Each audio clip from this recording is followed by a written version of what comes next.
So it's all right for the media pundits to come and sensationalize the issue, but for professionals like you and me, we owe it to ourselves and to our professions to make a more rigorous and more in-depth analysis of the issues.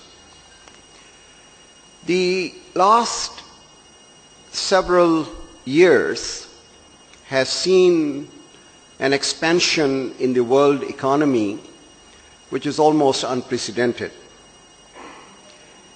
And even a country such as China, which was suffering from starvation and famine conditions before 1978, decided to open itself up and integrate itself into the world economy and become a powerhouse for the world economy to the extent that it's financing the current account deficit of the United States. It increased in the process the purchasing power of the American people. And how did it do this?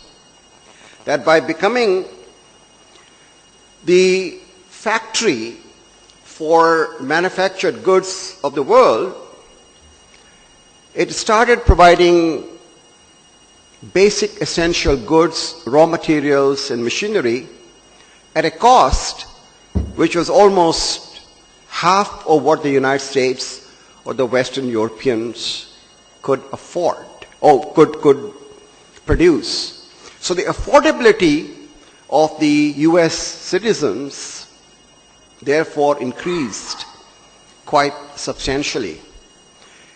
Along with this came the monetary easing by the Federal Reserve by cutting down the interest rates. And this increase in the purchasing power led to a higher demand for goods and services led by the construction of housing or the mortgage industry. The interest rates came down substantially. The monetary conditions were eased. The economic growth was taking place. The asset prices were rising.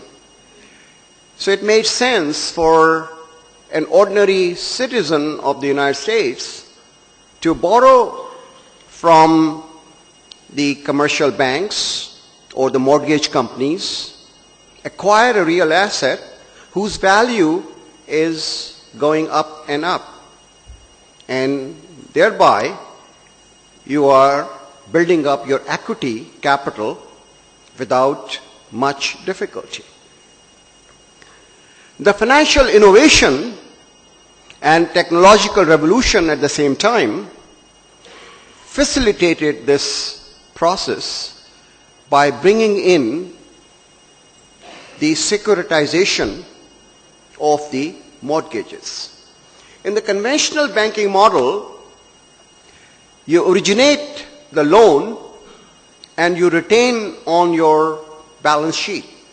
And therefore, the risk management, both at the time of credit appraisal as well as throughout the life of the loan, remains that of the originating bank.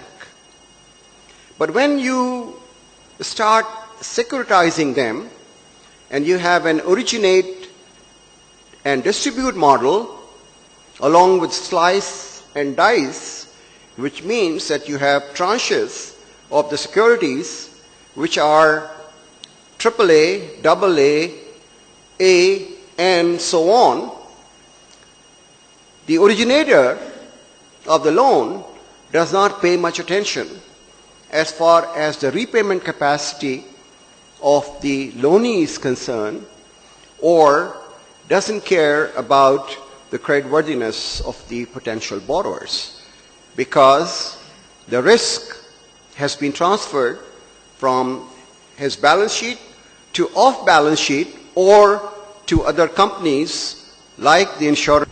Before we start this evening's presentations, I'd like to invite Mr. Kashif to come here to recite a few verses from Holy Quran.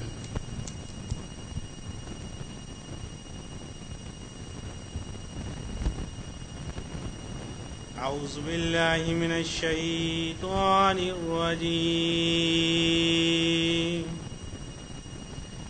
بسم الله الرحمن الرحيم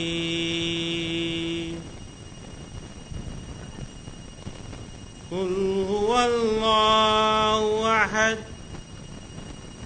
الله الصمد لم يلد ولم يولد ولم يكن له كفوا أحد صدق الله العظيم.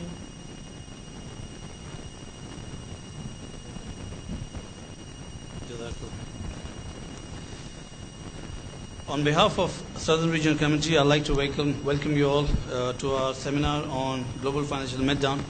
I'd also like to thank our speakers for this evening, Dr. Ishrat Hussain, Director IBA, and second speaker, Mr. Moin, Fudda, who is the Country Director of Center for International Private Enterprise, an affiliate of U.S. Chamber of Commerce. We are also thankful to Mr. Asad Ali Shah to accept our invitation as session chairman for this evening. The format of the program, ladies and gentlemen, this evening on this topic is that we'll have a presentation by Dr. Ishrat Hussain, which will be followed by Maghrib prayer. Then we'll have a presentation by Mr.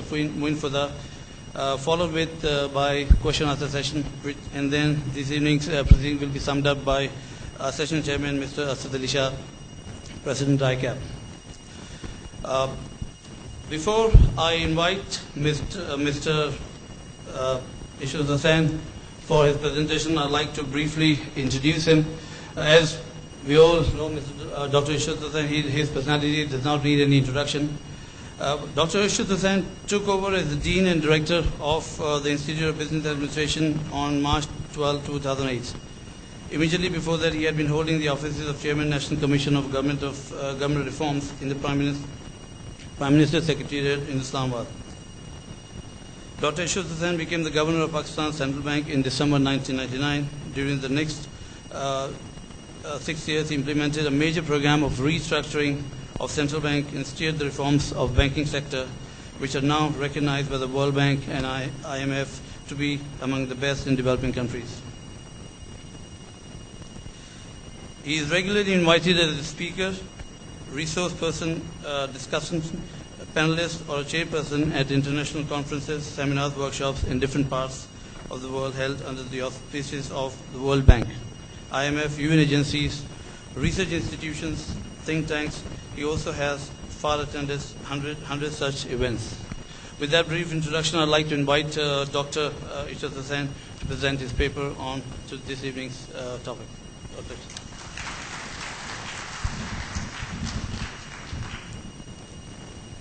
Bismillahirrahmanirrahim.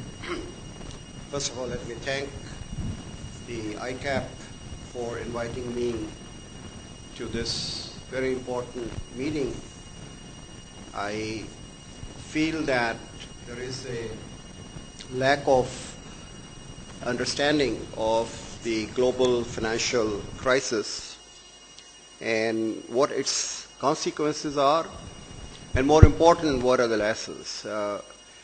We all seem to believe in rhetorics, slogans, and platitudes. And one of the most popular platitudes these days is that capitalism is dead and nationalization is the word which will prevail over the entire, global finance. If we draw the wrong conclusions, we are going to make even more mistakes. And therefore, it is important to put this in the proper perspective. And an audience as sophisticated as yours should try to sift the facts from myths and fiction.